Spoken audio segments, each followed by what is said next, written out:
The broken creature in the alley. Rain hit hard on the metal roofs of the colony. Lights flickered. The wind carried the cold through narrow alleyways, making even strong men shiver. But Cole didn't slow down. His tool bag bounced on his shoulder. As he walked through the back streets of Sector 9, Cole was a repairman, a human working alone on an alien world where humans weren't trusted. He kept his head down, helped when asked, and never got involved in trouble. But tonight was different. A weak sound stopped him. It wasn't a machine. It wasn't a wind gust. It was a whimper. He turned toward a dark, trash-filled alley. Something was there. A shape. At first, he thought it was junk. A broken robot tossed away, but then it moved. A small hand twitched. Cole stepped closer. The shape was curled up, half covered in old fabric. Thin wires poked from one leg. The other leg had no foot. Her arms were wrapped tight around her chest. Her skin was pale with a light bluish hue. Her face was dirty but clearly alien. Big eyes, small nose, pointed ears, and she was shaking. Cole knelt slowly. "Hey, can you hear me?" The creature flinched. She tried to move away, but her body wouldn't obey. One of her metal limbs sparked and she cried out softly. He pulled back. "Easy. I won't hurt you." Her eyes locked on him. For a second, something passed between them. Fear, pain, and hope. A door opened nearby. An alien vendor peeked out. "Leave her," the vendor said with disgust. "She's trash, been there for days. Should have died by now." Cole stood. "She's alive." Barely. Her kind, defectives, bad mix of tech and blood. Brains all wrong. She's not real. Just a failed experiment. Cole ignored him. He took off his jacket and gently wrapped it around the girl. She didn't resist. "You're coming with me," he said softly. She was light, too light. As he lifted her, as he walked, others stared. Whispers followed him. "Why is a human carrying that thing? She's cursed. Must be mad." But Cole didn't stop. He brought her to his small repair shop, placed her gently on a workbench and closed the shutters. Warm lights clicked on. The room was filled with tools, broken machines, and old tech. She opened her eyes again. "My name is Cole," he said gently. "You don't have to speak. Just rest." She blinked slowly, then looked down at her broken leg. Her expression showed shame. She turned her face away from him. Cole got to work. He gently examined her mechanical parts. Whoever built her used advanced tech. Human tech, but most of it was rusted, cut, or missing. Her body was starving too. Skin and bone, barely alive. Hours passed. Cole cleaned her wounds, patched her wiring, and fixed what he could. She didn't talk, but she watched him. Carefully.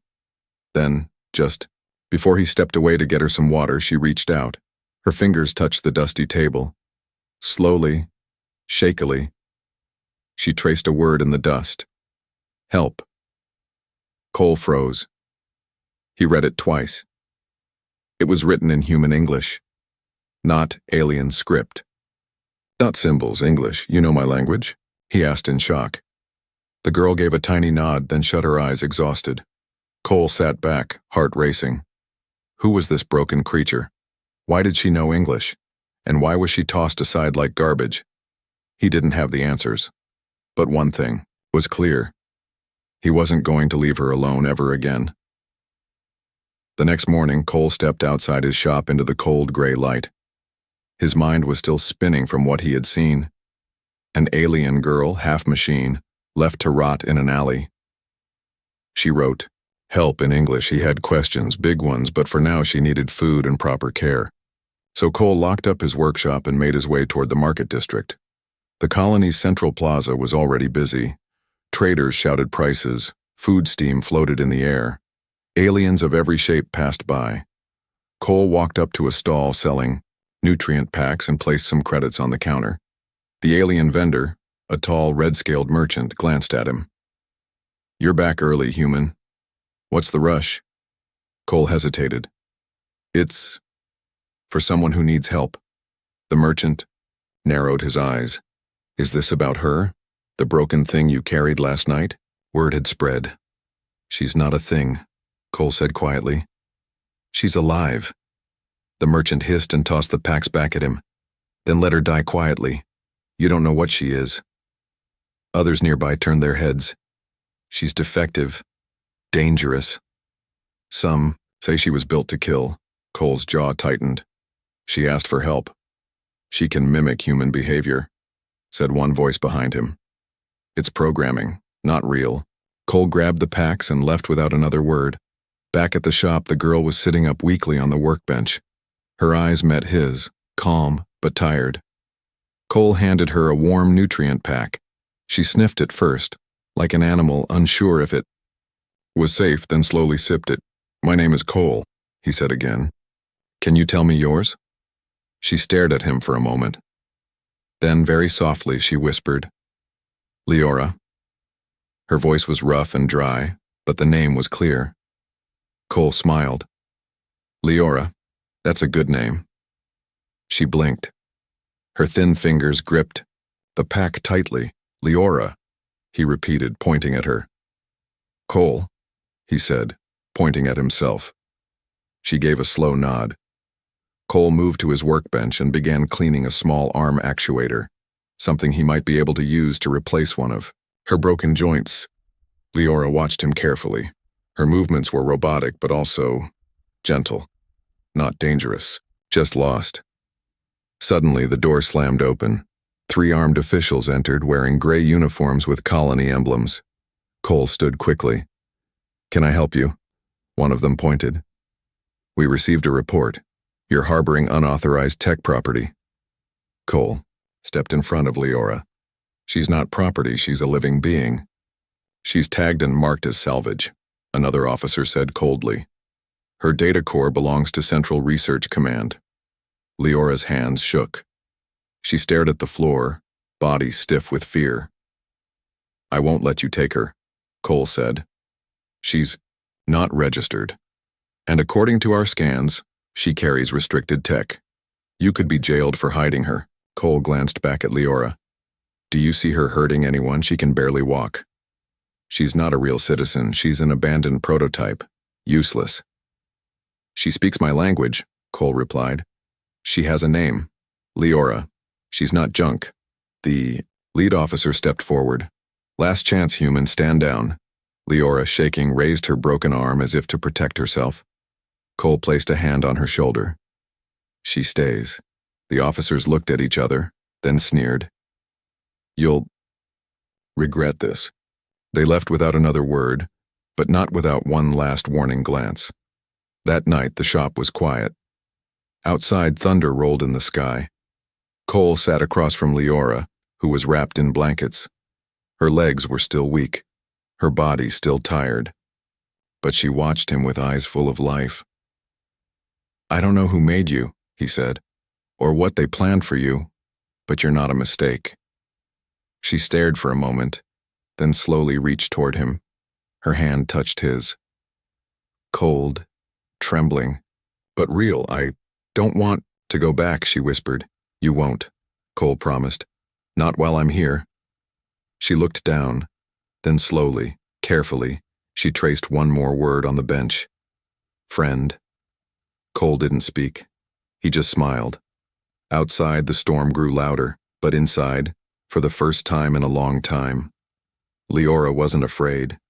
Cole worked late into the night. Sparks danced from his tools as he carefully disassembled the cracked metal pieces on the bench. He wasn't fixing a machine this time. He was fixing a person. Leora lay nearby, propped up on cushions. Her head rested against a soft roll of fabric, and her eyes watched everything silently.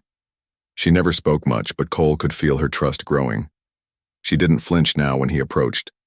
She even nodded when he asked to check her joints. But what he found inside her troubled him. Her inner framework was a mess. Human tech, spliced with unknown alien biosystems. Old military-grade wiring sat next to worn-out cheap components like someone had taken a weapon apart and tried to turn it into a child's toy. There were scar marks where wires had been ripped out. Some connections were fused wrong, on purpose. This was sabotage, Cole muttered, pulling a bent screw from her shoulder. Leora's eyes flickered. He turned toward her. You were never broken, were you? She looked down. Cole sat beside her. They made you that way. Tears welled in her eyes, blue liquid shimmering down her cheeks. He gently wiped one away. Who did this to you? She hesitated, then slowly reached for the dusty floor again. Her fingers shook as she traced 4 words. They made me stop. Cole froze. He looked at the words, then at her. Stop what, Leora? She curled into herself. Her metal fingers dug into the blanket and her lips trembled. Protect. Children. The words left her lips like a ghost escaping. Cole's heart sank. She wasn't just a failed machine, she was something more. A protector. A guardian. Built to shield the helpless, and someone had taken that from her. I'll fix you, he said softly. All of it. I promise. The next day, Cole made a risky decision. He took Leora's broken leg module and headed into the junk zone, an area where old tech was dumped and forgotten. It was dangerous, full of rogue bots and scavengers, but he needed parts no vendor would sell. A rusted drone buzzed past as he searched piles of metal. His eyes scanned for anything with the same connectors as Leora's core. That's when he found it, an old human exoframe used during the first colonist wars. It was broken, but the wiring matched. He pulled it apart, loaded what he could, and rushed back. Inside the shop, Leora sat up with help from the wall. When she saw him, her eyes brightened, not with light, but something warm. Relief. I got it, he said, holding up the part. Let's make you whole again. The process was delicate. Cole cleaned her connectors, checked each nerve pathway, and removed scorched metal. As he attached the new limb, Leora gasped softly, blinking rapidly. Her body jerked, but then the new joint clicked into place. Wires lit up. She moved her leg, just slightly, but enough to show it worked. Cole grinned. You did it. No, she whispered, her voice steadier now. We did it. Hours passed. Cole adjusted her spine, stabilizer, and balanced her shoulder plates. Every part replaced made her look less like a broken weapon and more like a living person again. But in the middle of tightening her final joint, something fell from her chest panel, an old data chip. Cole picked it up. Leora's eyes widened. Memory? He asked. She nodded slowly. He walked over to his terminal and inserted the chip. A hologram blinked to life. The image was blurry, old, but clear enough. It showed a small human boy laughing. A child with short brown hair, maybe 5 or 6, sitting on the shoulders of a younger, shinier version of Leora before the damage. The boy giggled and hugged her tightly. Cole stared. That boy was him. No. This can't be. Leora looked away. Silent tears rolled again. You protected me, Cole whispered. You were mine. She nodded, eyes full of pain. They erased you. He staggered back, mind spinning. He had forgotten her, and they had thrown her away. Cole sat beside her quietly. The shop was still. He reached for her hand and held it gently.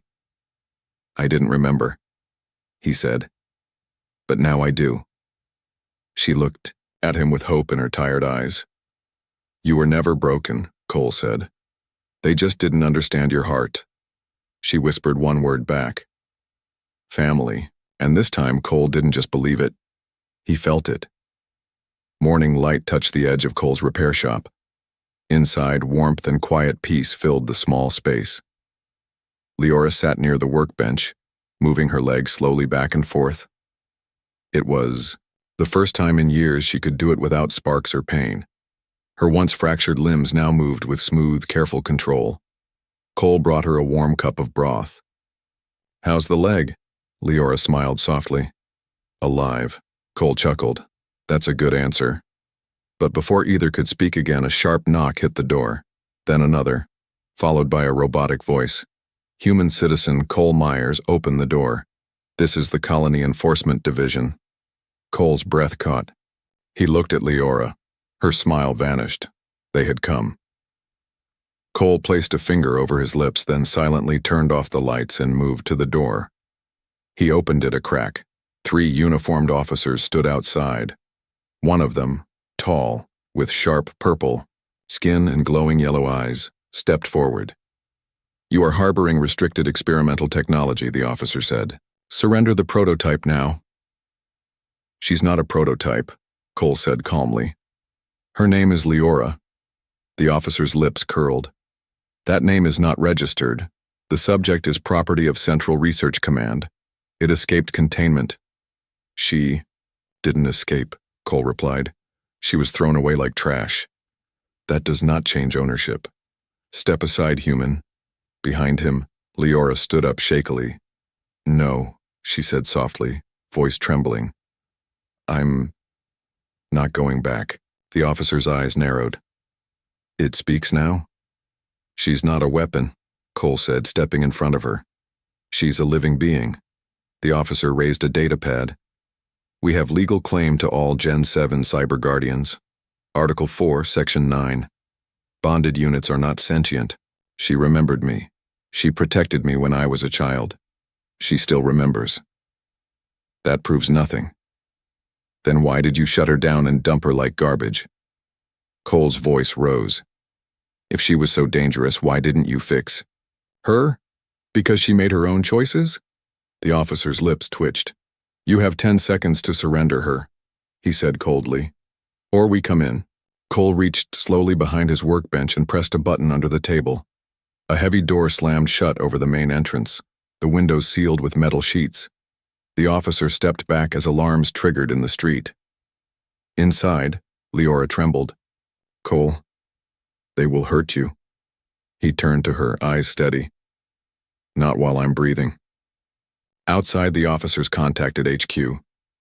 Inside, Cole opened a hidden panel in the wall, revealing a crawl space. "Go, Leora. Hide in there." "No," she whispered. "I won't leave you." "You're not leaving," he said gently. "You're surviving." She stared at him for a moment longer, then nodded.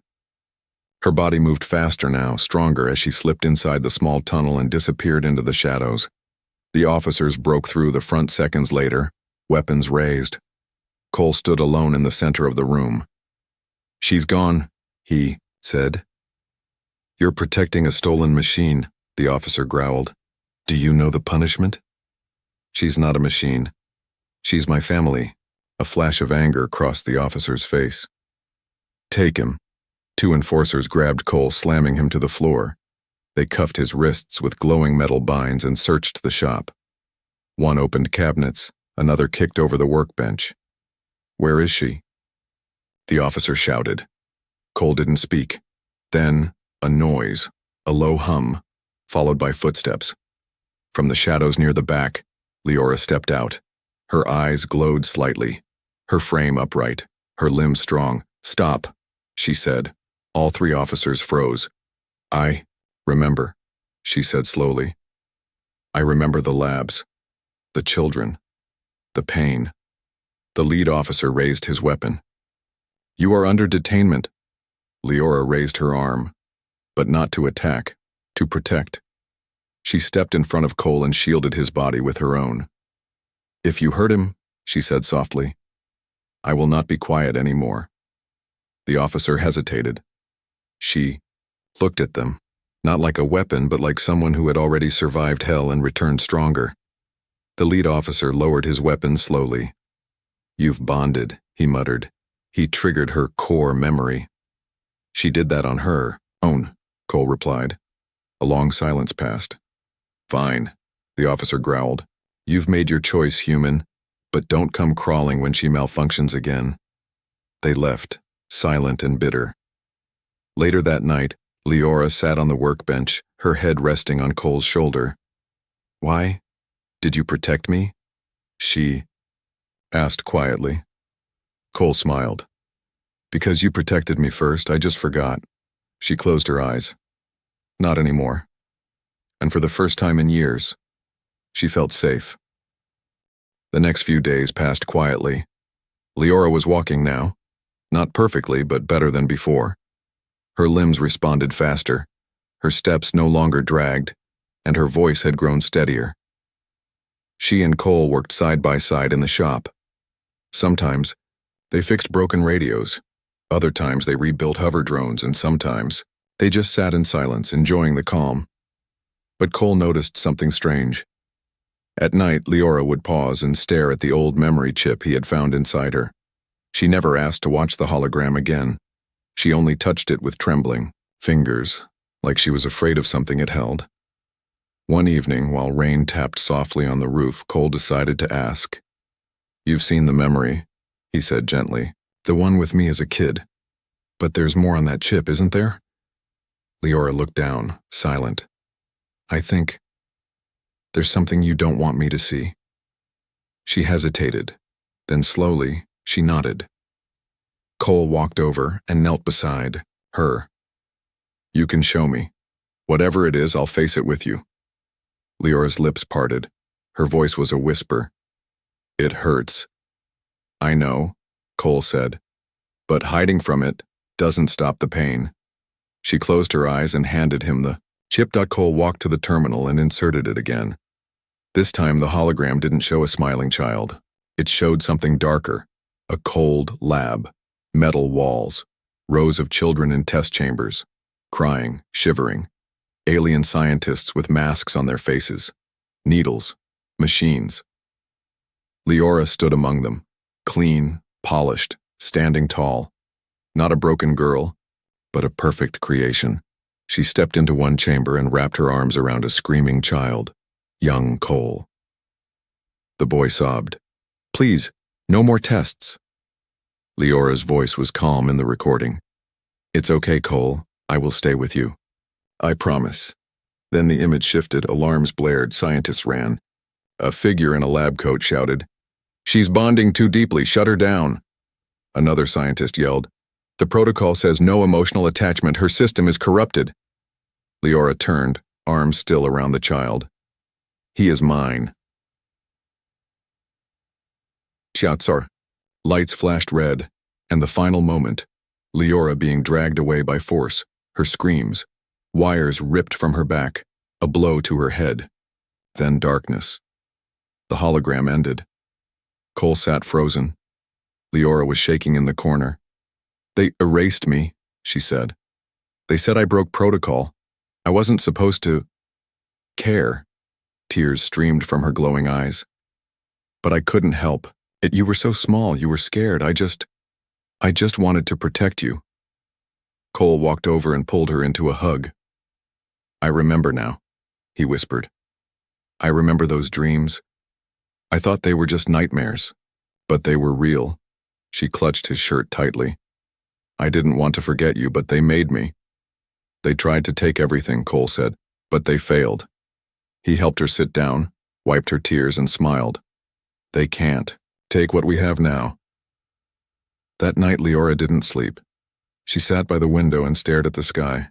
She wasn't just a broken machine. She wasn't just an abandoned prototype. She had loved, and for that they had punished her. But now, she had someone who remembered. The next morning, Cole received a message. Encrypted. No sender. He tapped it open. "If the unit's memories have returned, you're in danger. Others will come. Not to reclaim her, but to erase her. And you." Cole's face went pale. He looked at Leora, who was cleaning tools nearby, humming softly to herself. "Leora," he said. "How many more? Like you were there?" She paused. 7. I was number 5. "And the others?" She shook her head. "Decommissioned. Or gone." Cole knew what that meant. They didn't want her back. They wanted her erased, to hide what they had done, to bury the truth. Later, that day, Leora found something strange under the workbench. A small old necklace. It was simple, with a cracked charm in the shape of a crescent moon. She picked it up. "What is this?" Cole walked over and smiled faintly. "You gave that to me long ago." "I did? You said it would keep me safe." She looked at the necklace, then at him. "I was right." They both smiled. But far above their heads, in the black silence of orbit, a dark ship changed course. The ones who created her were coming, and they would not be kind. It began with static. Cole was adjusting a comms array on the shop roof when his earpiece crackled to life. At first it sounded like interference, but then he heard it clearly. Target identified. Subject, Guardian Unit 5, priority, erase and purge. Human bonded. Neutralize both. Cole's heart pounded. The voice was mechanical. Emotionless. They were close. He raced down the stairs, breath short, mind spinning. Leora was at the workbench, gently fitting wires into a small hover drone. She looked up and smiled, until she saw his face. "What happened?" "They're coming," he said. "Not to take you, to destroy you. And me." Leora froze. Her hands trembled. "They want the bond erased." Cole nodded grimly. "We have to leave, but they'll find us. Then we make them see who you really are." Leora looked uncertain. "They don't care. Then we make them care." They moved fast. Cole packed only the essentials: tools, data drives, Leora's memory chip, and the necklace. Leora disabled shop sensors and wiped their system logs.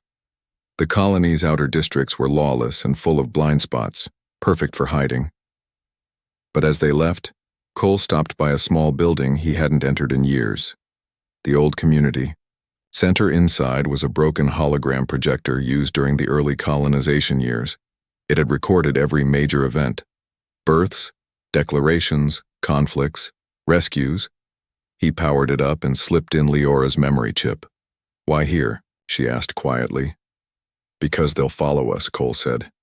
"And when they come looking, the truth will be waiting." By nightfall, they were deep inside the abandoned storage domes. Rain hit the cracked ceilings. Leora sat beside a flickering heat unit staring into the dim glow. She touched her chest where her core memory lay. "I thought the bond was gone," she whispered, "that they'd erased everything." "They tried," Cole replied. "But not completely." Leora looked at him. "Why do I still remember you when I don't remember the others?" Cole thought for a moment. Then he said, "Because I loved you back, even as a scared little boy. I never forgot how safe I felt with you." Leora blinked, blue tears forming. "They told me I was broken, for caring." "They were wrong," Cole said. "You weren't broken. You were perfect. They just couldn't control you." She lowered her head. "I'm afraid I'm not," he replied. "Not with you here." That night, Leora dreamed. She was in the lab again, cold, alone. But this time the dream shifted. She wasn't being torn apart. She stood tall, holding a child, Cole, while others fled from her light. When she woke up, her tears had stopped. She wasn't a weapon anymore. She was something more. At sunrise, a rumble filled the air. The sky over the colony cracked with the roar of descending engines. A black craft hovered above the rooftops, sleek, silent, deadly. Inside the command ship, two officials stood over a glowing map. "She's here," one said. "She's activated her memory files. The human interfered." "Remove both," the other ordered. "No witnesses, no records. Wipe everything." Back at the community center, the projector blinked to life. A security officer on night patrol stumbled inside, curious. Then he saw it. A full hologram of the lab, of the children, of Leora, of the truth. As the black ship neared the dome where Leora and Cole were hiding, loudspeakers echoed through the sky. "Guardian Unit 5, you are malfunctioning. You pose a risk to all life forms. Deactivate immediately." Cole stood in front of the entrance, holding a signal booster. Come down and say that to our faces. The craft hovered above. Step away, human. You've been compromised. I remember, Cole shouted. You built her to love. Then punished her for it. You don't get to hide that anymore. Leora stepped beside him, her voice strong. You took my purpose, but not my heart. For a moment there was only silence. Then the attack drones deployed. Blades spun. Guns locked on. Cole raised his pulse shield. We hold them off, just long enough. Long enough for what? Leora asked. For everyone to see. Back at the community center, the officer who had seen the hologram was now streaming it directly to the colony network. Thousands watched in real time. Children in schools, engineers at stations, vendors in the market. They saw what Leora had been, what she had become, and who had tried to erase her. As the first drone fired, a new signal jammed the craft's weapons. Override command. Project Guardian archive unsealed. The black ship's systems went dark. Inside the control room, panic spread. How did this get out? The human, he broadcasted it. Pull back. Shut it down before... But it was too late. Everyone had seen. Back on the ground, Leora lowered her hand. Her eyes glowed. Cole looked at her in awe. You did that? I remembered. Everything. The sky was still. The black ship that once hovered with menace now sat grounded in silence, its engines disabled, its weapons deactivated. The drones had fallen one by one, not through violence, but through truth. Leora stood tall beside Cole, her frame illuminated by the early morning sun. Her joints sparked faintly, but she didn't flinch. She didn't need to run anymore. Across the colony, thousands had watched the footage, the cries of the children, the tests, the way Leora had been dragged away for protecting the boy who once clung to her for comfort. And now they knew the truth. Leora was never broken. She was betrayed. News feeds across the planet were filled with headlines. Cyber Guardian program exposed. Human-built protector regains memory, sparks revolution. The bond they tried to erase survives. And for the first time in years, Leora's name wasn't spoken with shame, but with awe. Inside the grounded ship, the officials stood frozen as their commands failed. Their override codes, security lockdowns, memory purges, nothing worked. Now, a voice crackled from the external comms. It was the colony governor. Stand down. You are no longer in control. The people have seen enough. One of the officers cursed. This is a containment breach. No, said the other grimly, watching Leora on the monitor. This is freedom. Later that afternoon, as crowds gathered near Cole's old workshop, a message appeared on the main screen. A live transmission from the Colonial Senate. A human ambassador addressed the colony. We were told these cyber guardians were unstable, dangerous, but we now know they were more human than the ones who built them. Leora was designed to protect, but more than that, she chose to love. The crowd was silent, many in tears. The ambassador continued. She has every right to choose her own life. And the man, who stood by her, even when the world called her broken, showed us what it truly means to be human. Cole and Leora stood on a small stage near the shop. Not a grand hall, not a government building. Just the place where she was first fixed, not just in body but in heart. Reporters asked questions, citizens brought flowers, children waved and cheered. But Leora didn't speak until a small alien girl stepped forward and whispered, "Are you the one who saved the boy?" Leora knelt and smiled gently. "He saved me first." The girl hugged her, and the crowd cheered. That evening after the people left, Cole and Leora sat on the rooftop under the stars. "So," he said, "what now?" Leora looked up at the guy. "They called me a tool, a failure, something to be thrown away." She turned to him, eyes soft. "But you gave me a name again. You gave me purpose, not as a weapon but as a person." Cole smiled. "You were never anything else." She held out something in her hand. It was the broken crescent moon necklace. "I want to fix this," she said.